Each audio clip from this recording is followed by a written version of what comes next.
जनपद पंचायत मैनपुर में हुई महिला बाल विकास विभाग की सामान्य बैठक के बाद अब जनपद सदस्य परमेश्वर जैन ने महिला बाल विकास पर सवालों की झड़ी लगा दी है एवं महिला बाल विकास विभाग पर कई गंभीर आरोप मार दिए गए। परमेश्वर जैन ने आंगनबाड़ी भर्ती में भारी धांधली का आरोप एवं सामान्य सभा की बैठक में जनपद सदस्य के पतियों की दखल पर भी सवाल खड़े किए हैं। जनपद सदस्य का आरोप है कि सामान्य सभा की बैठक में चुने हुए जनप्रतिनिधियों स्थान पर उनके पतियों की दखल खुलेआम देखी गई है। साथ ही महिला बाल विकास विभाग मैनपुर के द्वारा नियमों को ताक पर रखकर आंगनबाड़ी की भर्तियां की गई है। इस पूरे मामले पर जांच होने पर बड़े खुलासे होंगे। आरोप देखो, एक तो जो हमारा महिला स्थायी समिति का जो महिला बाल विकास का बैठक है, आज लगभग 7 महीने बाद आज पहला बैठक हुआ और उस बैठक में होने के बाद भी बहुत सारी अमानतें पाई गई।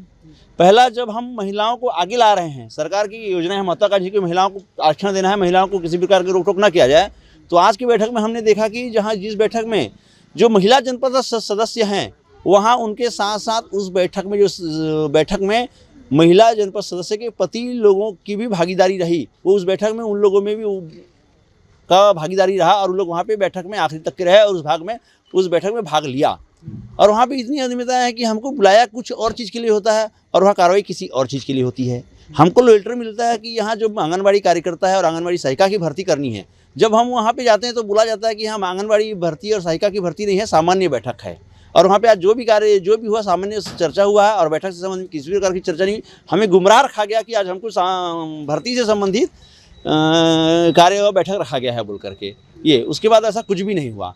और जब हमने वहाँ पे पूर्व में जो भर्तियां हुई उसके विज्ञापन वगैरह वगैरह में पूछा तो उसमें उन लोगों ने असमर्थता जताई और वो लोग उसका जवाब भी हमको नहीं दे पाए। और इस जो बैठक लिया गया था उसमें न तो उन्होंने समाचार पत्र में भी किसी प्रकार का विज्ञापन जारी नहीं करवाया है। और जब मैंने विज्ञापन के बारे में पूछा तो उन्होंने कहा कि हमने पीआरओ या कुछ अधिकारी को भेजा था, वहाँ से हमको अभी तक कुछ भी नहीं मिला है। और जब मैं बोला आपके पास क्या पेपर कटिंग है विज्ञापन का, तो उसमें वो लोग भी देने में असक्षमता जाहिर की।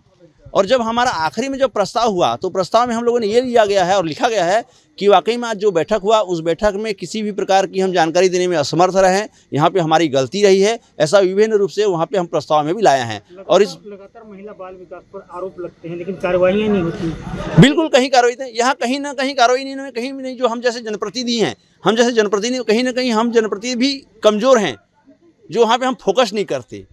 और कहीं ना कहीं शासन भी है और कुछ अधिकारी जो उच्च अधिकारी हैं उनके द्वारा उनको बचाने का प्रयास किया जाता है और आज तक किया जा रहा है।